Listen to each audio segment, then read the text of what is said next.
the Arizona Cardinals are always one of the most disappointing teams because there's so much high hopes for them every year and they have so many good skill players, but Kliff Kingsbury can't tie a defense together for the life of him and never improves the O-line. So with that being said, since I did kind of give away the general themes of the Arizona Cardinals, let's get into the Arizona Cardinals.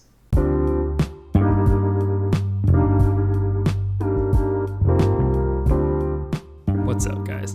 I'm Tyler Coker, and I'm your host for today's episode of Today with Tyler. I hope you enjoy. As per usual, we'll begin with their free agents. Your free agents include Chandler Jones, the linebacker, Zach Ertz, the tight end, AJ Green, the wide receiver, Max Williams, the tight end, Christian Kirk, the wide receiver, Corey Peters, the defensive tackle, James Conner, the running back, and Chase Edmonds, the running back.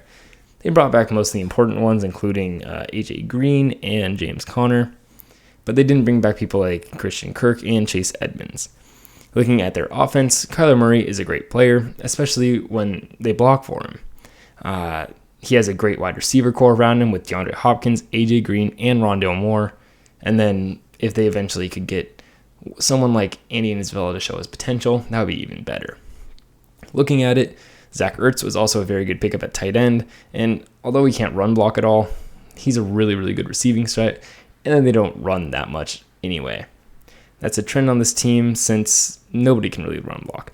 But let's look at them in terms of the running back core. James Conner was a touchdown machine, and while I still stand by the fact that he isn't a good running back, he gets touchdowns, and that's all you need sometimes. He is a perfect combination with the spread, air raid offense that Kliff Kingsbury likes to run, and Chase Edmonds is a pretty good running back too behind him, and they would benefit from a more complete running back as a team, but they aren't necessarily harmed by having James Conner. And now let's look at the most important part of this offense, the liability of offensive line. Left tackle G.J. Humphries and left guard Justin Pugh were serviceable linemen, but the rest of the line in center Rodney Hudson, guard Max Garcia, and tackle Kelvin Beachum were absolutely horrid. Their O-line cost them the playoffs and made them look like fools on national television to the Los Angeles Rams. They've always had to rely on Kyler Murray to kind of push past their offensive line struggles, so it's about time that they focus on it and finally try to get better as a team, instead of sitting there and wondering why they never make a good playoff run.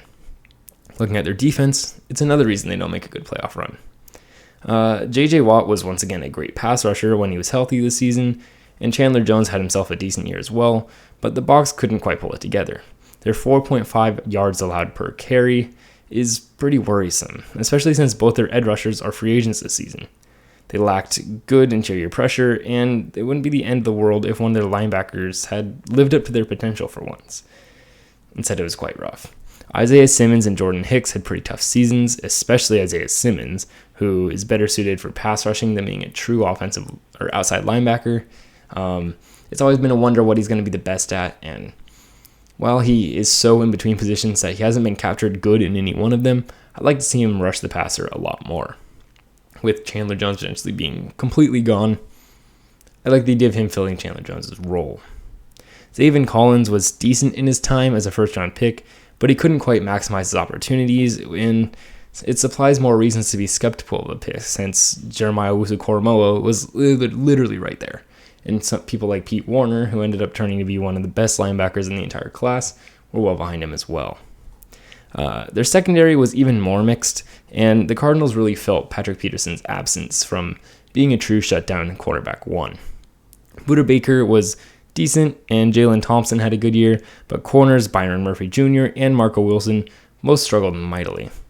They really need a man corner from this draft, and between Andrew Booth Jr., Roger McCreary, Kyrie Lam, and Derek Stingley Jr., they're down to find one in the first round if that's what they go for, or find someone later in the draft like Martin Emerson. So they have a lot of depth to choose from, especially after they head for their O-line. So looking at their positional needs, I have them as offensive tackle, corner, right guard, offensive center, and linebacker. On potential first round, if Trevor Penning somehow magically falls, they could pick him in the first. In my latest mock draft, which I'm about to make a video on, they do end up going a little bit different than Trevor Penning. They go Nakobe Dean, the linebacker, because there weren't any corners available that were anywhere close to worth this pick. So I kind of had to make things work, and fill a linebacker spot. In the second, they could take someone like Roger McCreary if he falls. I doubt he will. The only reason he would is because of his size. Otherwise, he's in a phenomenal corner. But if they could get Tariq Woolen from UTSA, phenomenal. Physical specimen. And, well, we don't have proof that he's good against fantastic players because he did play for UTSA. He was fantastic in the times that he did play, in the teams that he did play against. So, pretty good player. Then the third, picking someone like Channing Tindall, the Georgia linebacker, would be pretty smart as well if they can address offensive line in the first. If not, probably address offensive line in the third and fourth instead. So, thank you for listening to the Arizona Cardinals.